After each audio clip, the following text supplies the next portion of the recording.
on YouTube again, so anybody who's on the old YouTube channel won't know, but yeah, this shit, I don't have to tell people, man. So what happens when that, does it start a second stream? I have no idea, man. We've never had this problem before, so I have no clue, and I'm afraid to type too many things on my computer. I think I may have erased the other one. Think so? I just went to the new one. Huh. Yeah, I don't know, man. I don't know. If you're watching us, I don't know. That's gonna be bad if we've lost the first half of it. Yeah. Well, no, what are you gonna do? Oh no, nope. Nope. It's there. It's a separate video on YouTube. So, all right. At least we can get back into it. Yeah. Oh man. Hey, have I mentioned this kind of 325 now? Have I mentioned I've been thinking about moving us to Restream 100%? All right.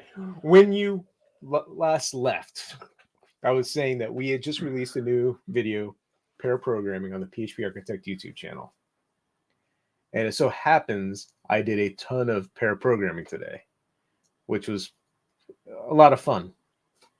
And I did something a little bit different. When you have, say, a microservice, how would you pass data back and forth between them? You control both sides of it. It's not open to the world. I mean, I would still do like I'm doing it now. Use API endpoints. Right. Yeah. So you hit an API, and what kind of data do you send back? XML, JSON. Oh, JSON. Yeah, I'm a JSON guy all the way. So when we start talking about the new thing I'm working on, which, again, we were vendor tied to a large vendor that no longer wants to do business with us.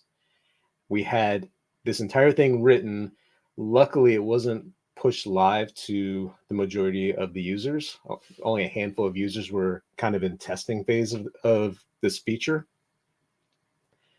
So we needed to rewrite it. And we already had a structured data that was stored in our database. So we stored it in our database, but then pushed it up to that vendor so that they could do what they needed to do with it. And just to bring everybody up to speed, and so I know what you're talking about. Mm-hmm. This application, straight PHP? Are you using frameworks? Are you using packages? What's the architecture here? All right, it's a PHP application. It's a phone application, so we have our PHP application on one side, which the users interact with, and then we have a separate, what I'm calling a microservice, that does all the phone calls. And there is PHP involved on that side as well. So we will make API calls back to the main application, get some data, and then do whatever we need to do within the phone system to make phone calls or prompt users, whatever needs to be done. So this feature was basically a phone tree. So we could push this structure up to the vendor, and they would, when you called in, they would say, press 1 for this, press 2 for that. And then you'd press it 1 or 2. They would hit another API endpoint on our side and say, okay, they press 1. What do you want me to do with it? And then we would send back XML and tell them what to do. Now that I'm rewriting it, we have the luxury of changing that language that is spoken between the two. And of course, when we are architecting it, I said, send me a JSON structure. Kind of makes sense. Except we control both sides of it. So we decided it's all value objects. Serialize the value object, pass it across, unserialize it, you're done. Wait. I was prepared for you to tell me we decided to go XML, because I know that's one of the big things, right? There's camps on both ends, and there are people who swear by XML. But you're telling me you're not even passing back like any standard file structure, so to speak. You're just passing back value objects? Serialized value objects, but yes.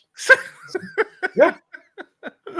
Okay, that's an interesting approach. I mean, I don't know of a good argument against it right now, but give me some time. I want to hear you. I would love to hear it, because ultimately what was going to happen was I was going to, get the JSON and then recreate value objects of some sort. But I mean, we already have a way to serialize objects, and when they are value objects, they are super easy to serialize and deserialize. So can I ask another question then? Mm-hmm.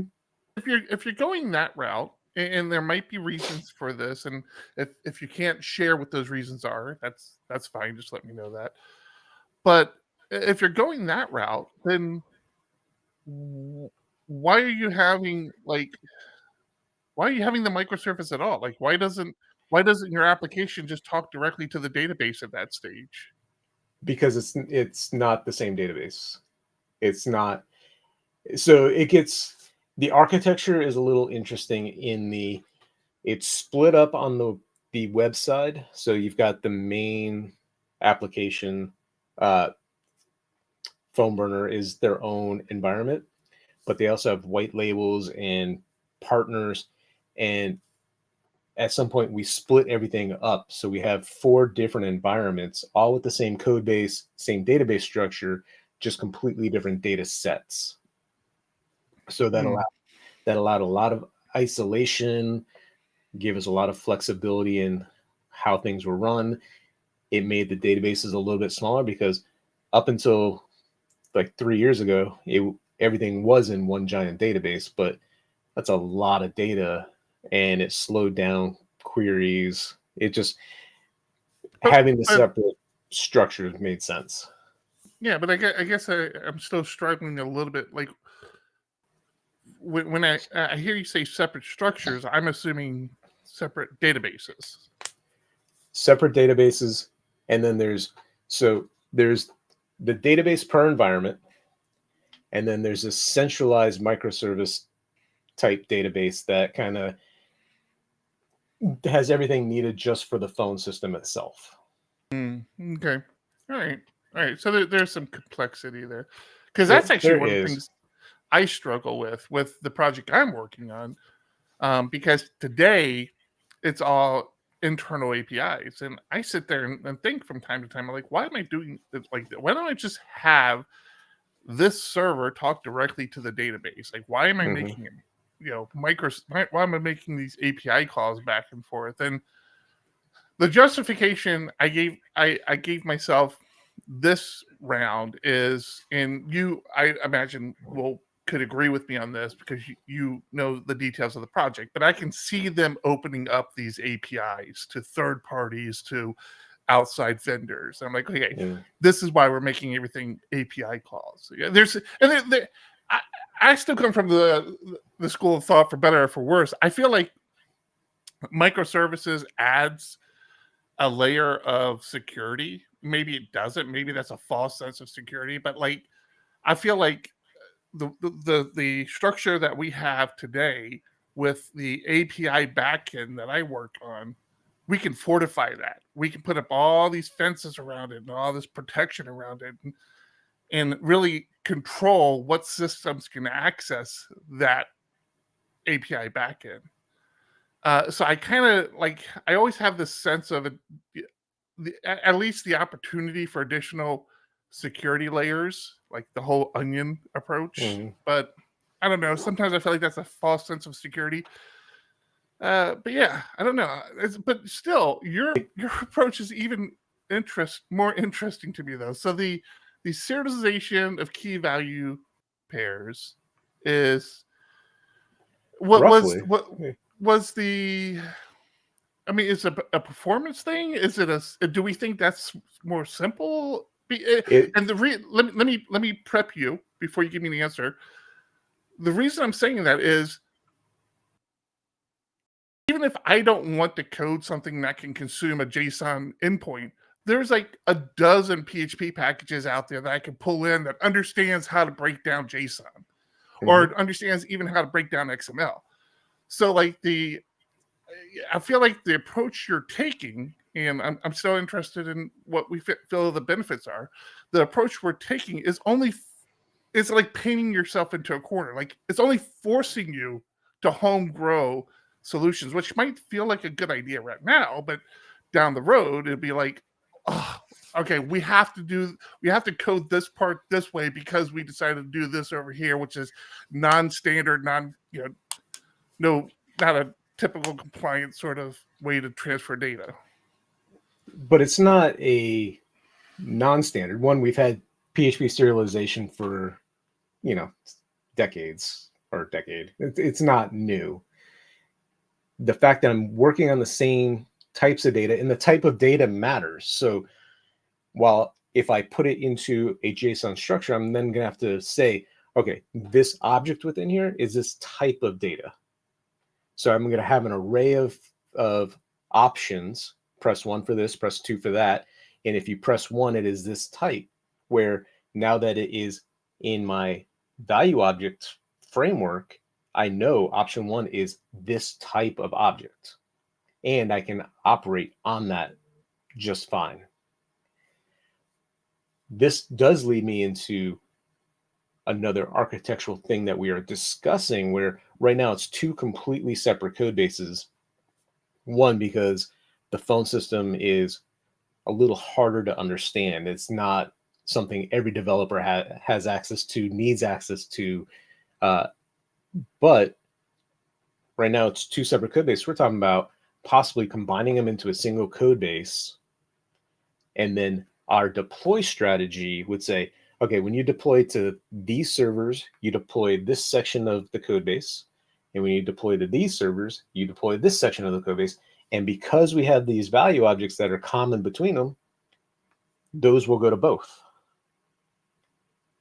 Because right now it's a copy and paste job. I have a value object in both that are identical because I have to be able to serialize and unserialize.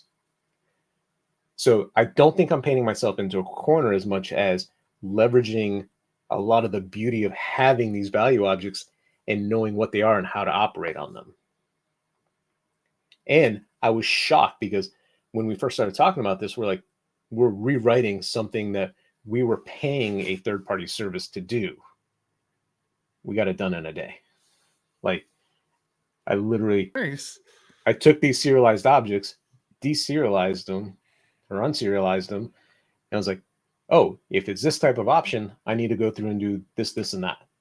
Oh, if it's this, I need to do these handful of things. And then, back and forth testing, and all of a sudden I was like, holy crap, this worked in less than a day. Like, really 4 or 5 hours. I was just shocked. Wow, impressive. Well, it'll be interesting to see where this goes and see if you still feel that good about it in a year or 2.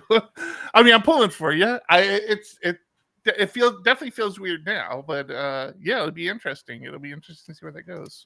I mean, when you think about a lot of the stuff that we serialize into like events, they get serialized in a PHP object type of way.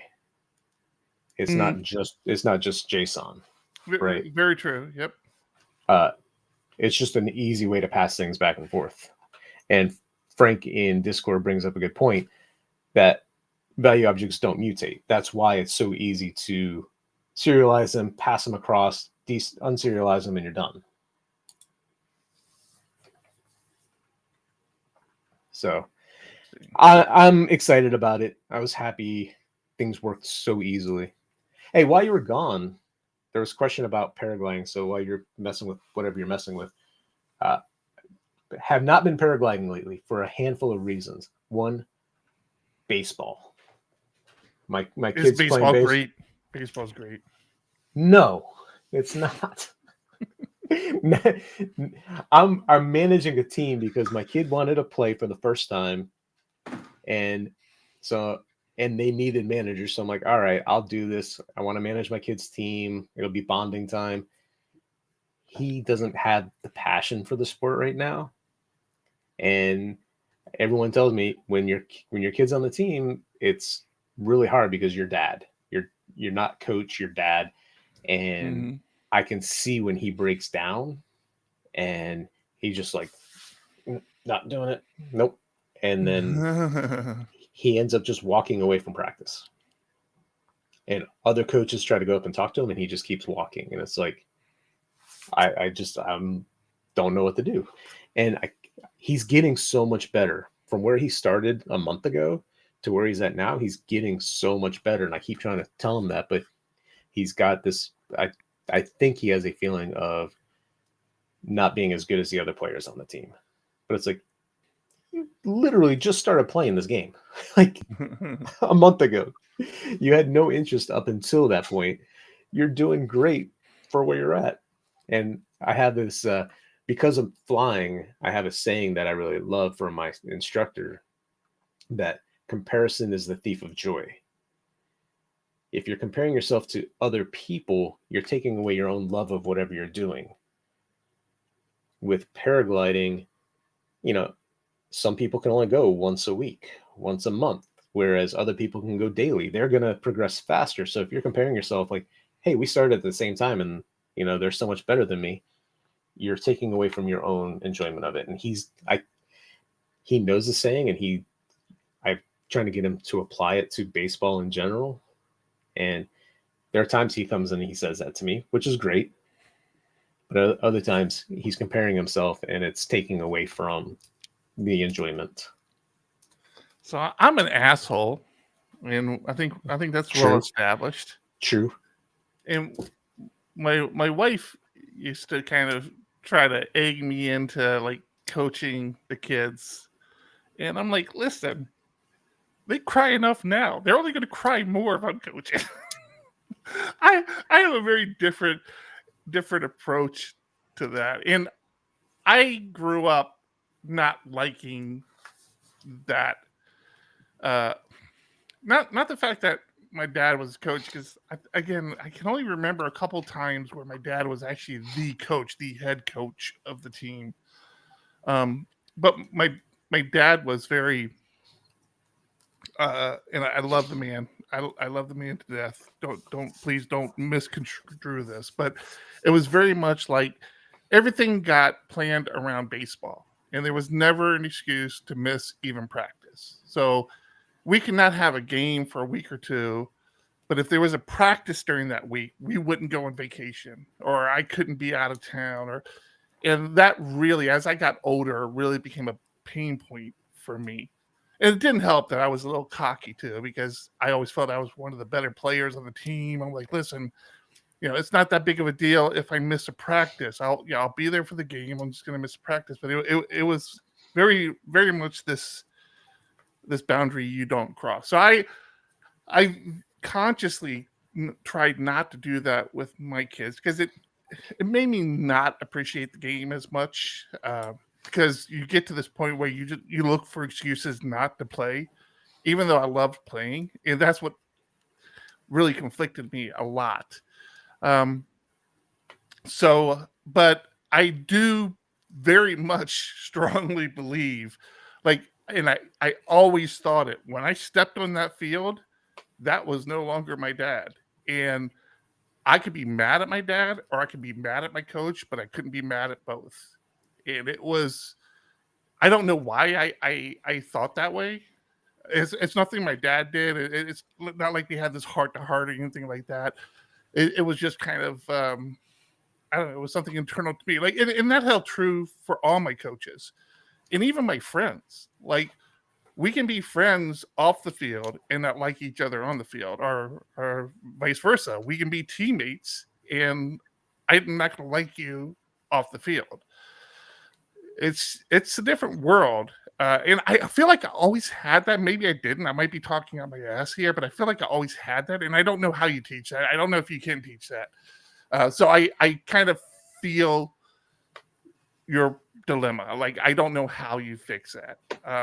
It really needs to come from I think it really needs to come more from their side, because I'm sure for you, it's like that, right? Like, we're on the field, you're not my kid anymore, you're a player. We're off the field, you're not a player anymore, you're my kid.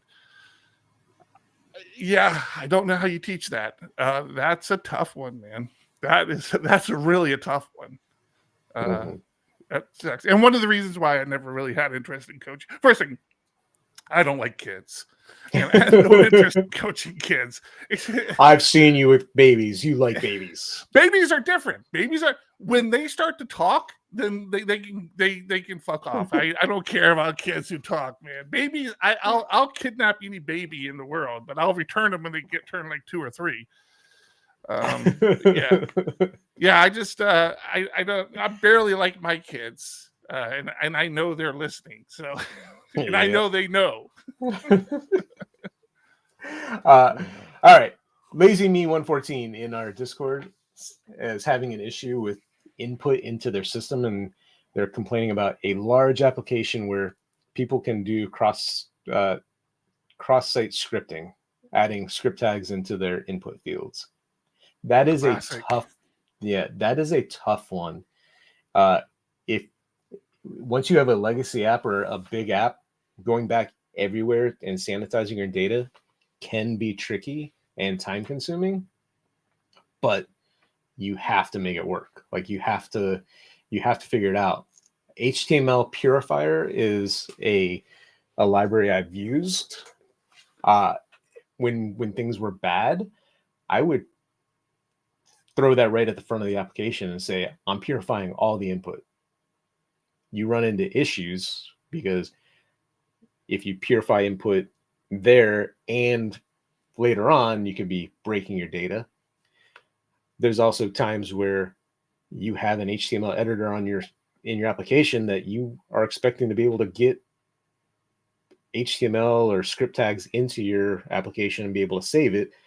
Now, if you're purifying everything that comes in, that breaks. So you have to figure out how to work around those situations. But if you're looking for a sledgehammer approach to this, throw some sort of library right at the beginning, purify everything coming in, and deal with the ramifications of that afterwards. And we've talked about this in the past as well, Lazy. There is a. I noticed you say you're big on validation on each input. That's fine, but you need to be clear. Are you just doing? He's not big on validation. My application is quite big to do a validation on each input again. Oh, it's quite big to do. Okay. I was about to say, are you doing JavaScript validation? Are you doing backend validation? We've had this conversation several times in the past. There's a big difference between those two. JavaScript validation is really for the end user. It's just kind of a nice, dicey thing for the end user. Never depend on it for actual validation into your database or into your application. Yeah, I mean, unfortunately, I kind of agree with John. I mean, I can appreciate it's a big validation, but this is a big problem you're talking about. Or this is a big application to validate everything, but this is a big problem you're talking about. This is the quintessential exploit that you hear of SQL injections and all this horrible stuff coming out of these applications that go under on the web. Validation is one of those things that you just got to do it. It's not fun. Nobody really likes doing it, but you kind of have to. And it's not easy once you have an established application. That's the biggest problem, is trying to validate it properly in mass. Again, there's a way around it. There's a way to, like I said, take a sledgehammer to the problem. It's not the best approach, but if you're having a serious issue with it, there you go. Something else I've done is look for anywhere I'm doing raw SQL via various greps where I'm grepping on specific phrases to find out, okay, I'm doing raw SQL here. I need to 100% make sure that my input is valid. You can go that approach and then hope the rest of your application is fine. because that's really where it comes down to, is when you start putting your data into the database. And also make sure you're escaping your output. Even if it gets that script tag gets into your database, if you're escaping before you put it onto your page somewhere, you should be okay at that point. Yeah, that's a good one. All right, John, you know what else is okay? The stream? I mean, it's been up for about 20 minutes now, so that's good. But also, if you use our friends, honeybadger.io. When you're in production, 1,000 things can go wrong. You could deploy a bug in your latest release. Your background jobs can silently fail. Someone could trip over the network cable at your data center, and this all comes back to you. You need to know when bad things happen and be able to respond to them quickly. That's why we built Honeybadger. It's easy to install Honeybadger in your backend applications and front-end JavaScript. It only takes a few minutes of configuration and you'll have monitoring done. That's because we hook into popular web frameworks, job systems, and the browser, so that when any of them crash, we can automatically let you know. We ping your application from our global fleet of servers to let you know about problems with connectivity, latency, and SSL certificates, and we monitor your recurring jobs to see if any of them stop recurring. When there's a problem, we alert your team using the tools you already use. We can create issues in GitHub, Jira, and other issue trackers, and send notifications via Slack, PagerDuty, or other channels. When you click through, you'll be taken to detailed information on the error. You'll see things like request parameters, headers, user information, and the backtrace. Click on any line of the backtrace to view it in GitHub, Bitbucket, or your local editor. When you fix a problem, just mark it resolved and follow up with the affected user. That's Honeybadger. We're the monitoring tool for web developers who'd rather be, well, developing.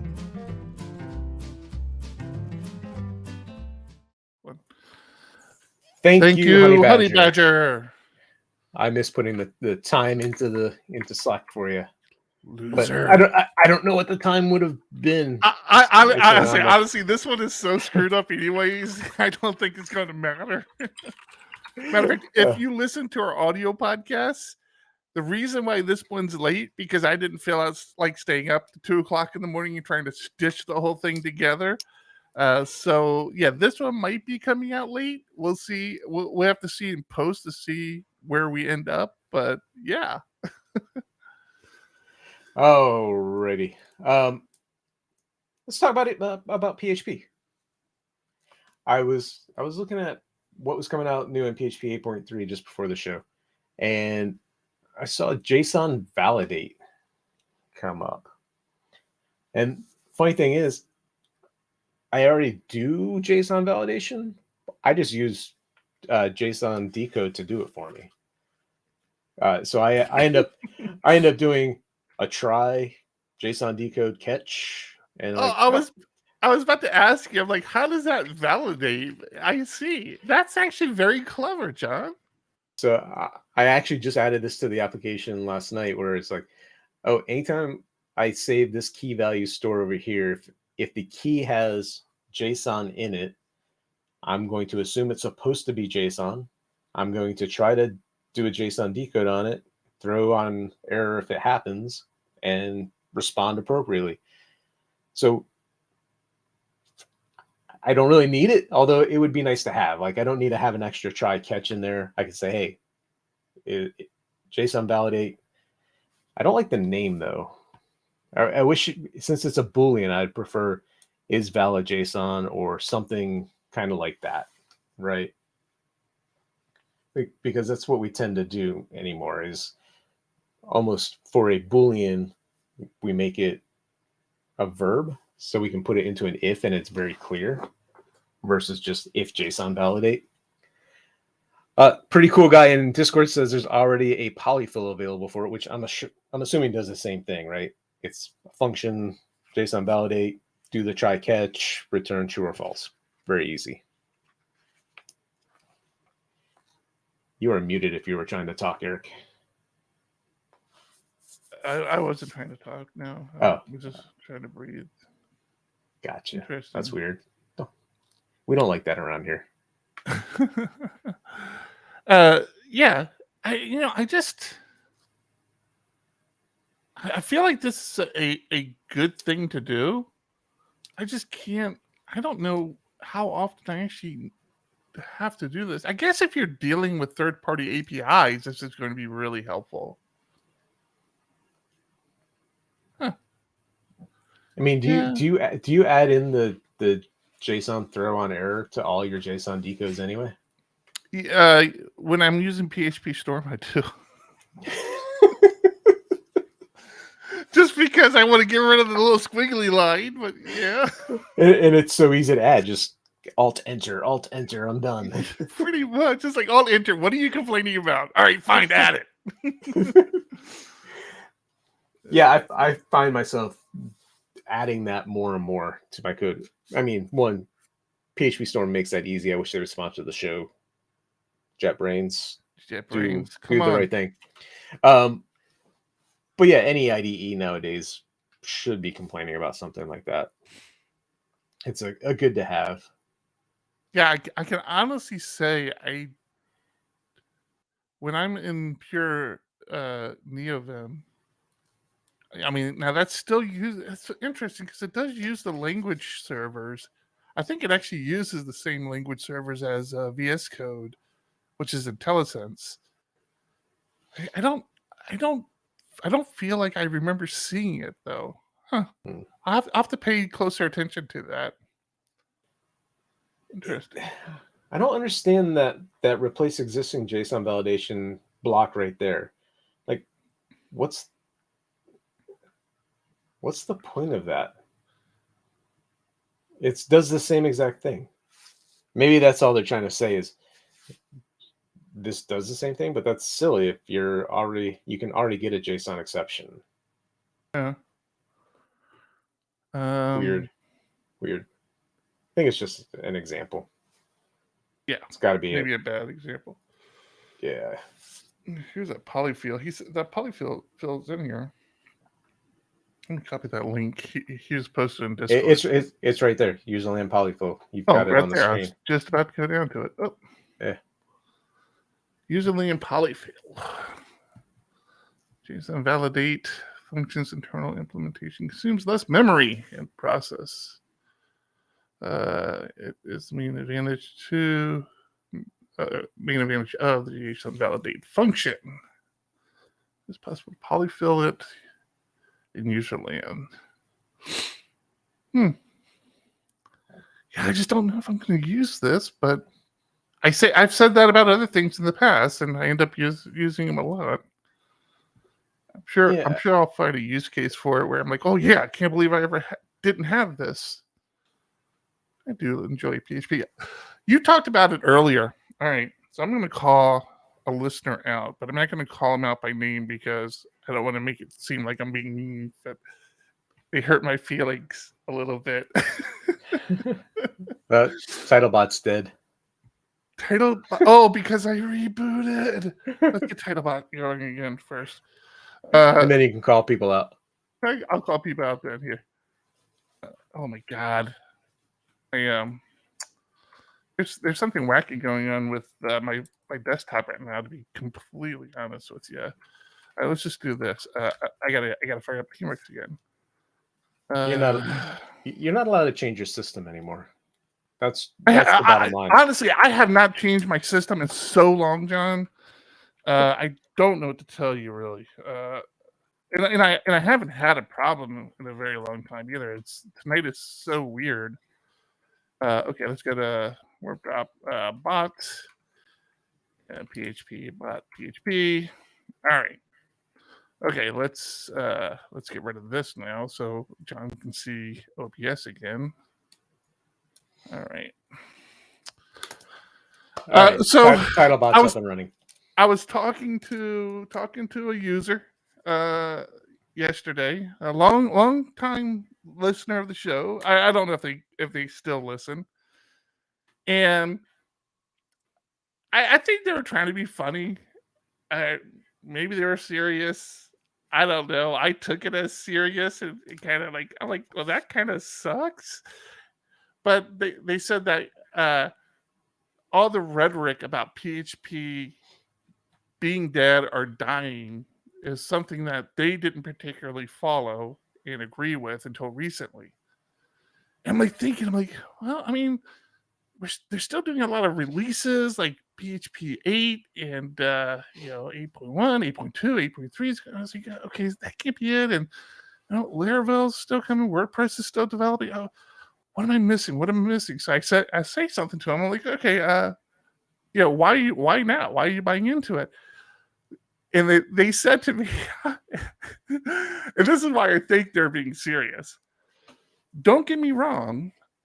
I really appreciate you and John and everything you guys do for the community, but you guys are the only ones doing it now. Like every podcast are you guys, and I'm just worried like the community's dying. I'm like, ow. Ouch, that hurt. Okay.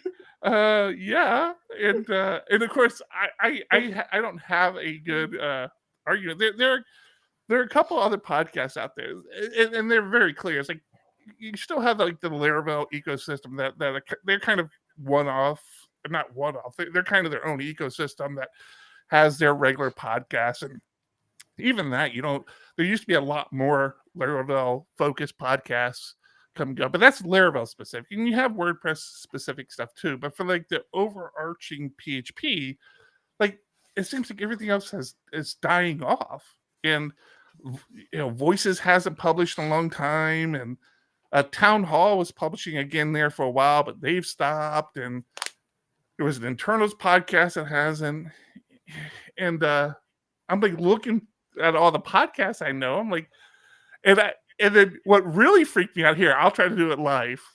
I'm going to try to do it live here. Let me get this going. I haven't done this here yet. So I went to here. Let's go to google.com because I'm on this. No, thank you. I'm not signing into Google here. Let's say top PHP podcasts for 2023. I did this yesterday, John, and we were like the top 3. Which I was starting to understand their point at that moment. Oh, there we are, PHPUgly. So internals is no longer podcasting. PHP podcasts, the voice of the elephant. I think that's the architect one. Simple PHP. I don't know what that is. I haven't seen that one come up before. You need to zoom in on that, I think. Let me just gotta do that. Simple PHP unscripted. I don't know what that is. PHP Town Hall is not doing it anymore. Voices. Laravel is Laravel specific. I don't know what this one is. So let's click on that. Yeah. That's us. That's us. This is Voices, but for some reason, no, this is PHP podcast. I think this is Architect. I don't know why it has the ugly logo on it. Yeah, and even what was that other what was it called? PHP podcast.com? I mean, you cows? No, that wasn't it. Part of it is podcasting is a lot of work. Like it seems like exactly what I told them. Yeah. It seems like you just show up and you record, but there's a lot more that goes into it. And you ask the host of other ones that have died off. Dev Hell was huge back in when they started, and it takes a lot coordination, getting everyone together, planning. Luckily for us, we do a lot off the cuff, but there's still planning that goes into it. There's still discussions. Yeah, that's exactly, and there's costs associated with it as well. I mean, we've been lucky to have Patreon supporters and sponsors where we've been able to kind of upgrade equipment, subscribe to services that make this easier for us. But not everybody has that luxury. And that's all. And then, not to mention, our world was shit for a couple of years, right? During the pandemic, people weren't socializing like they used to, and didn't really feel like podcasting about it either. So I don't know. I'm hopeful there'll be others, but at the same time, I'm not complaining that we're like number one. We'll take it for as long as I can get it. We'll claim the spot for now anyway. Even this, I think Cal, the voice of the that's what that was. This was, I think this used to be Cal's site. I assume it still is, where he aggregated all the podcasts. Even this isn't updating because the last ugly it had was 289, Multiverse 290, 91, 92. It was the last ugly. So this is the last ugly, and we're at what did I say? We're at 3 something today. 324. Was it 324? I thought it was higher than that. Nope, 324. 324. You're right. Yeah. Yeah. So I mean, this hasn't even this little aggregation hasn't upgraded in a while. Yeah, I don't know. I don't think you can really judge the strength of PHP by the podcasts that are out there.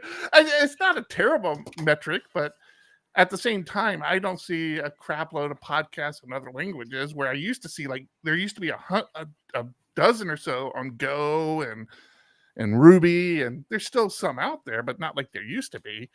Mm-hmm. So yeah, I can appreciate it, and yeah, I don't know, man. Like I said, I'm in a weird spot. Because I'm like, honestly, like it was different. It was different even when we had Diego Dev, and we were a development studio. But we made our money through contracts with clients. But like, now that we're PHP Architect, it's like I'm okay losing like some competition, man.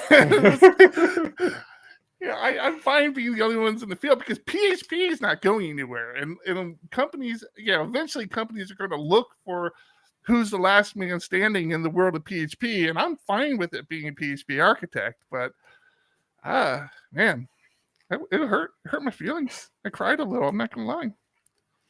But then propped yourself right back up, like. Yep. Oh yeah. That's us. Yeah. Yeah. So we have some exciting things going. PHP Architect. We talked about release the magazine. PHP Tech is coming up. A lot of things have to come together still for us. We're working on a lot of things behind the scenes that, not that we can't share with you. It's just you guys don't want to hear about it, like how we're getting the equipment to Chicago. It's like I still don't know if we have that nailed down, but it's going to get there because at this point it has to get there. We don't really have a choice. If I have to go out there with like one of those bicycles that they take passengers around downtown San Diego and hook that trailer up to it and pedal to Chicago, it's going to have to get there one way or the other. We have some people offering to step up and help out, and if all that comes together, all the better. We have legal issues too with that, which is like one of the more kind of stressful things I have, which is essentially making sure that the trailer is road legal, which is things that John and I have to work on. But yeah, it's fun, man. So many things going on. I don't know how people. I guess we're gonna figure it out, John. But I don't know how they did 2 of these a year after year. I just don't understand how they did it. They did more than that. I mean, that was their main job, right? They One for All events was all they did was events. So they did, at one point they were doing 3: World, Tech, World, and Cruise. Oh, I always forget about Cruise. And they also had gaming conferences they did. And I think they had 2 gaming conferences they did a year. Maybe 1. It was 1 or 2. So they stayed very busy. Yeah.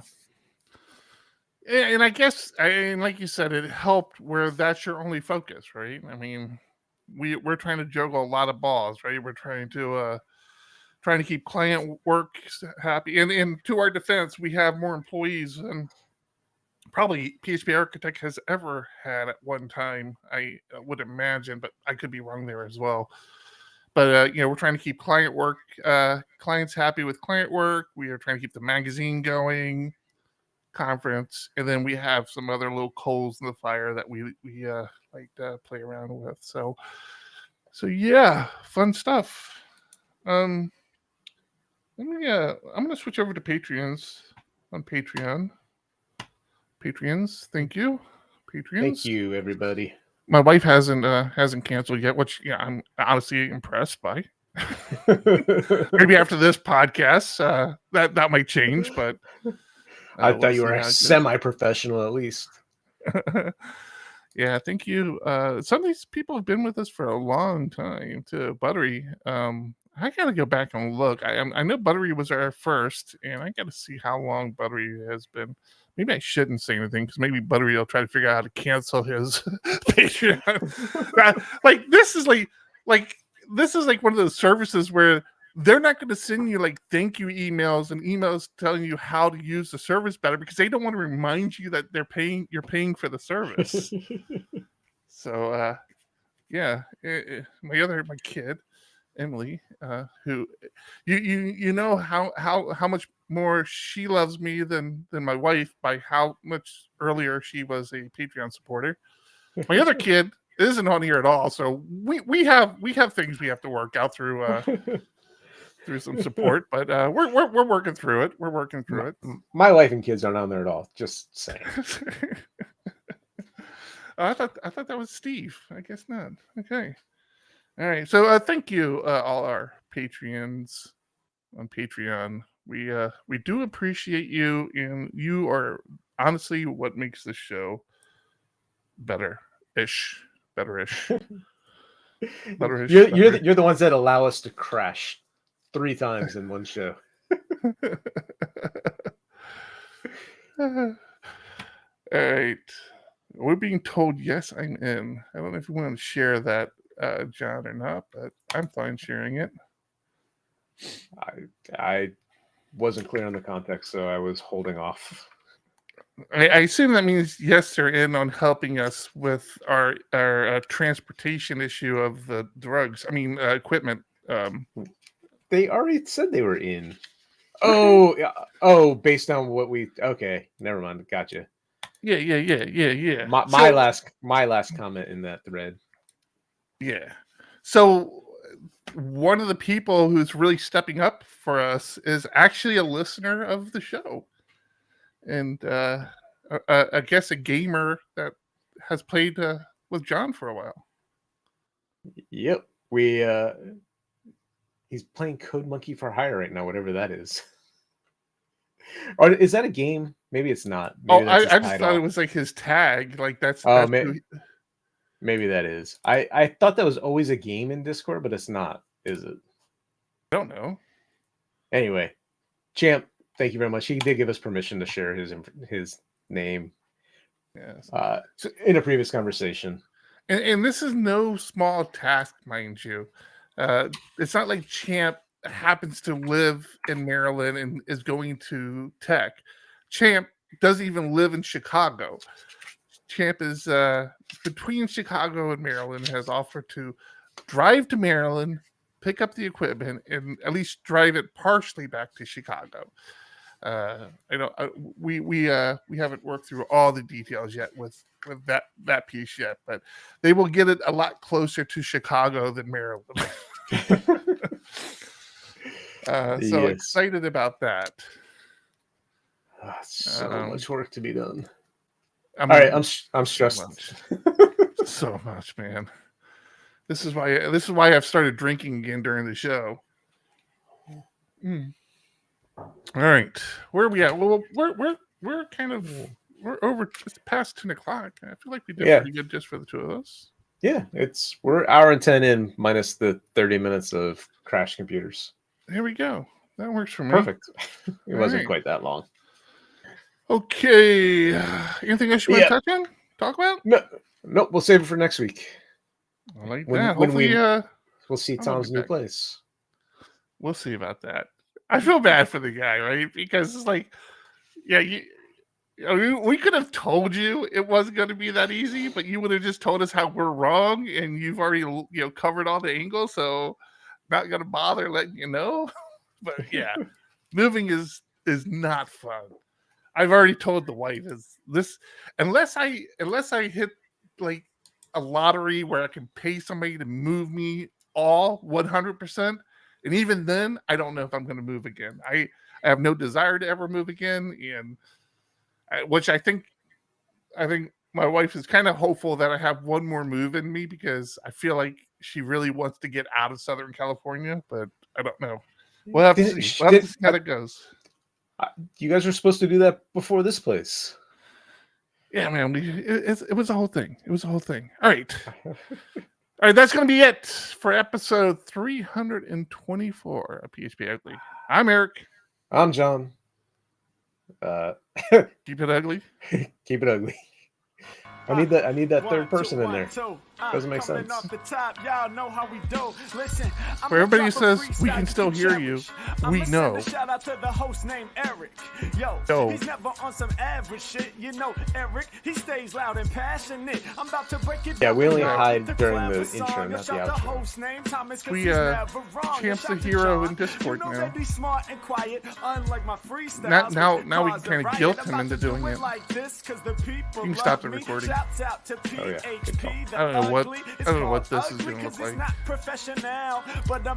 It gave me all three. Oh, actually, your first one is 000.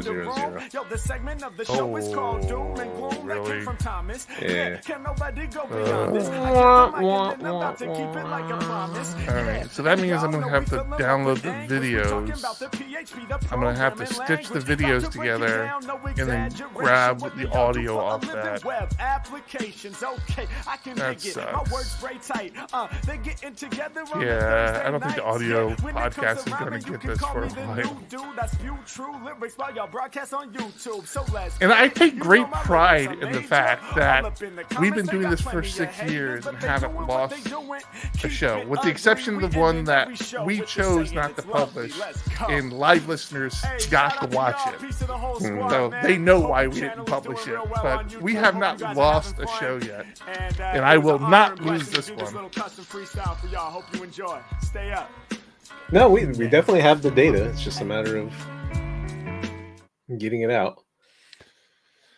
Oh, Discord. You know, I have another issue where, like, this scene right here, you're seeing my OBS, right? Yep. This scene right here is supposed to have Discord on the screen, and it doesn't. And it says device not connected or installed. And then when I select it, it still doesn't work. That's weird. I wonder if I can try re-adding it. Let me try it. Now we're gonna play around since we have the people just watching here. Video capture. How do I do this? Window capture. Oh, interesting. There's 2 window captures now. Which one was this one? All right, let's try. What is Pop OS now? Is it Pipe or is it Pipewire? Right. That's what it is. It's Pipewire. All right. So if I do this, interesting. It doesn't do that. Interesting. Let's see what happens. That was horrible. That is not what I wanted it to do. Let's just cancel that before I overshare. Let's actually, maybe that was what I wanted it to do. Thanks, pretty cool guy. Caught this one live. Said it was a good show. This was one of our worst shows in a long time. It was literally probably the worst show we've ever done. Technically, it was one of the worst. No, we've had some pretty bad technical ones in the past. Yeah. Oh God, do you remember when we first started doing this? How crazy it was. Mm-hmm. All right, let's see what happens here. What if I do this? I'll make sure. While you're doing that, pretty cool guy earlier said they've only been doing PHP for 6 months. So welcome to the community. Interesting. Appreciate having you here. There's all my Discords for anybody who's wondering. All the Discords I'm a part of. All right. You got my Livewire. You got my Vims. Why don't part of a lot of Vim ones? Why don't you have Pokemon Go in there? I don't even know what that is. You know why I would be part of it. That sounds like a terrible thing. So why is this one not working? Interesting. Include exporter? I don't know what's going on here. What happens if I choose something else? Like, what happens if I choose this? Oh, weird. That's not even an option to pick. Huh. That's weird. I can't even pick my Brave browser that I use for pretty much everything else. I can't. Eric, A Woods has a good idea for a patron level. They pick from a list person to close the to. So we could have have them pre-record themselves as and I'm Andrew. Keep it ugly, so we could tie him in there. Hey Woods, I think you should be the pilot on that one. Send us a matter of fact, everybody in Discord. Send us if you want to be and keep it ugly for our outro. Record it and send it to me in Discord. I like that idea. We keep saying we want to make this more interactive. Now, I'm going to throw Tom and John under the bus. Sweet. I did have the idea. Oh, by the way, this is why I have this up. We have 20 followers on our Mastodon account. Come on, we can do better. I'm sure there's more than 20 of you all out there on Mastodon. Just go to phparch.social at PHPUgly and give us a follow. I want to see some follows. I want to see this number pop up right now. It's at 1 now. Let's go 2. No, it's just me. It's just me retweeting. 2. You guys suck. You all suck. Right. Take back everything I just said. What did you say to do? phparch.social / at PHPUgly is the URL. And you better not tell me you're not following. No, I'm following it. Yeah. I'm sure you are. I can just click on this and see that. You know that, right? Yeah. These are all the cool people following us. I wasn't really listening to you, just so you know. Yeah. Oh wow, you are you're following us. You're come on. Okay, so throwing Tom and John under the bus. Didn't you do that already? To get listeners more involved with the podcast for a while, and I had pitched the idea of a voicemail box. I'm like, hey, I got an idea. How about if we set up a voicemail box where people could call in and ask questions or leave messages that we can play on the show? And this is over Slack. I could hear both Tom and John yelling, "No, that's a horrible idea. We're not doing that." We did not. But yes, I agree. You agree it's a horrible idea and we're not doing it? Yeah, for sure. I don't think so. Come on, you guys would like that, right? You guys would like that. Nope, nobody does voicemail anymore. Of course not. But, I'm not gonna let them in live. I'm not gonna let them in live. Select more photos. Done. Add. Only because they said they were playing, so I'll share that there. What are we sharing? What's that? Your kids say they play Pokemon Go, so I'll share my. They do not play Pokemon Go. Where are you reading this? In Discord. There you go. That is friendly. Look at my username on there. Come on now. What's your username? PHP Architect. There you go. That's a trademark infringement, John. Afraid. Yeah. See, people are saying they listen. My kid says they listen to a podcast that does that, takes voice messages. So do my kids. They listen to Wow in the World, and they do that. See, it's a great idea. You just mean, and you don't like our listeners. Just set it up. Set up a voicemail box. But well, then I'm gonna have to use a company you probably don't like anymore. I still like them. They're having their own issues. They had to let go of a lot of their staff, and You know, they're under as much pressure from the government as Phone Burner was, but even more so. Oh, can you? What's not a feature in Skype too? Couldn't you like set up a phone number in Skype and just have it go to voicemail? I don't know. Maybe. Oh, maybe we'll do that. I don't know. It was much easier when you guys told me it was a bad idea. Okay. I'll set one up for you. I got one. All right. Well, I'm probably going to give this the good old college try for about half hour or so and see if I can't stitch this together and release it tonight. Otherwise, if you listen to audio podcasts, you're not even hearing this part. The audio podcast listeners are going to have to wait until Monday. So, John, add me back. Look at this. We're friends. Why?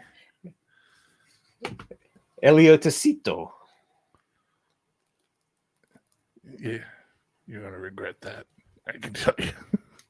Seems like a good idea now, but I can't even say they're underage. I mean, they're adults now too. And what is wrong with you people? What is Pokemon Go? I'm criticizing it. I honestly don't know what it is. Like you walk around. Is it like augmented reality where you're walking around and then you see like pretty much. It trust me, I teased my friends that played it, years ago, and now I've gotten into it and it's stupid, but it's fun. So okay, you say it's stupid, but it's fun. So what do you do? I mean, are you just walking because I've seen like I've always had suspicions. There were a couple of corners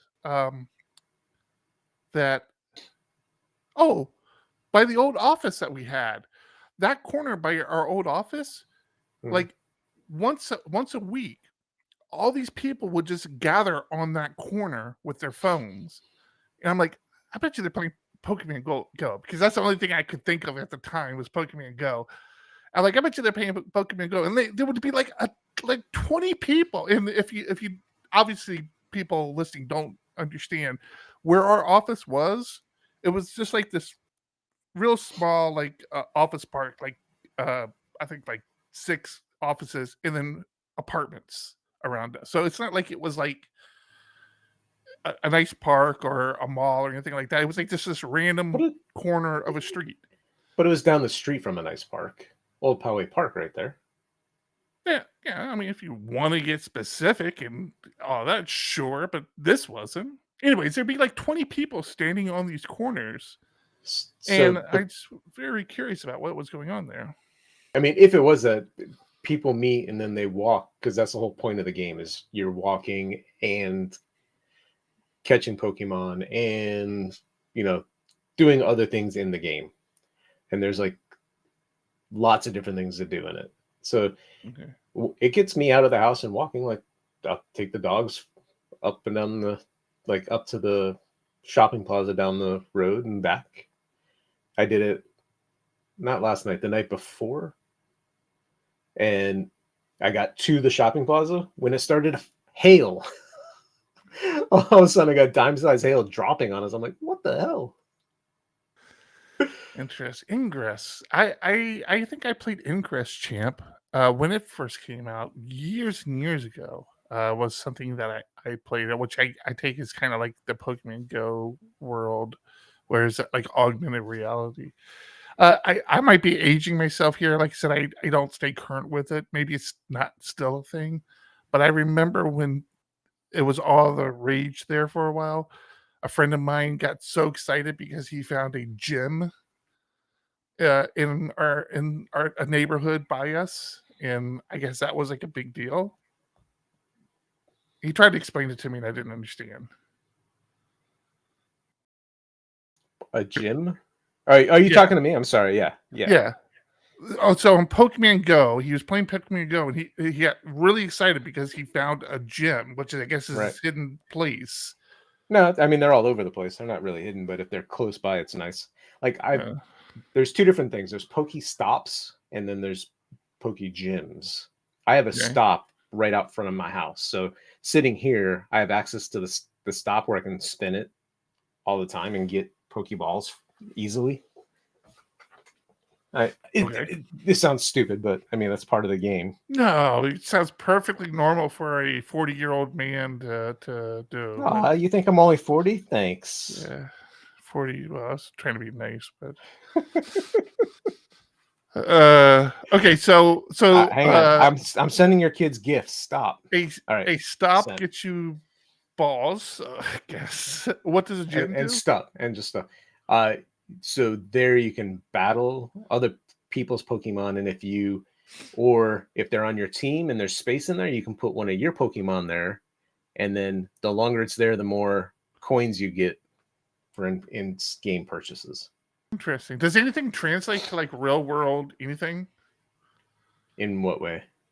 Anyway, I mean, like, do you get like the in-game coins you get? Can you like buy real things or? No, so everything's virtual.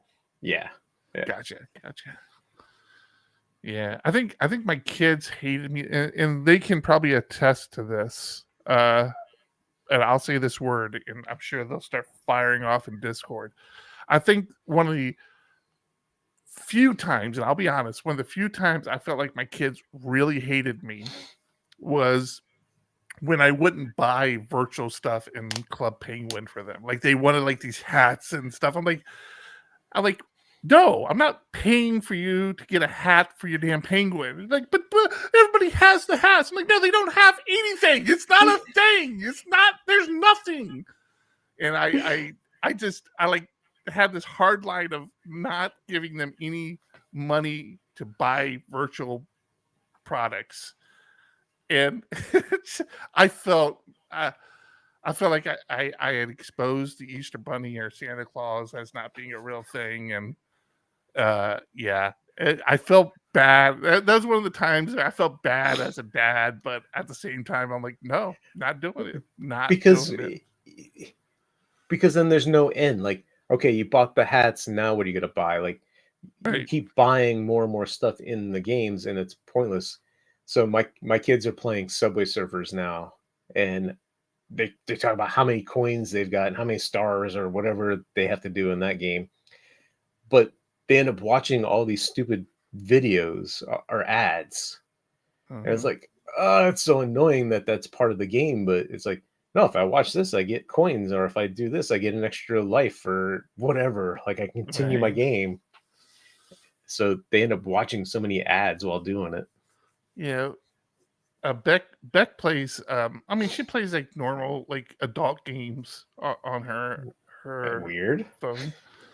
Well, I mean she doesn't play Pokemon Go. She plays like Solitaire and Wordle and things like that. And I've always like I cringe when I look over and see like because those things are just littered with ads.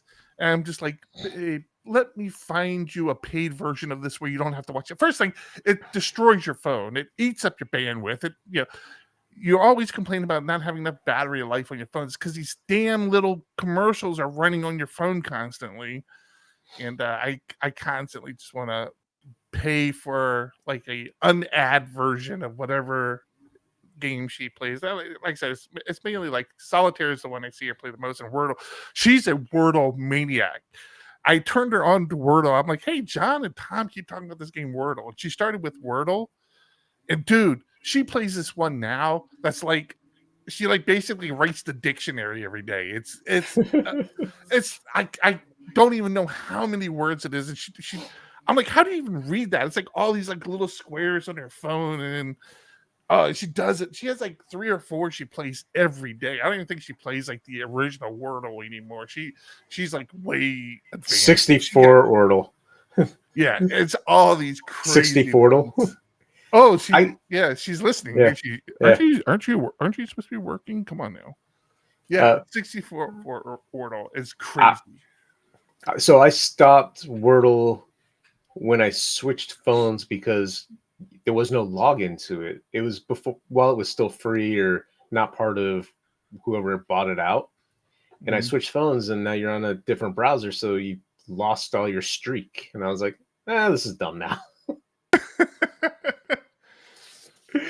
Yeah. I loved it. I loved it while I had my streak, and then once I lost it, I was like, yeah, never mind.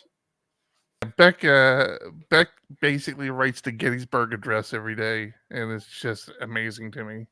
And that my kid said it, but she's not being like just because it's her mom.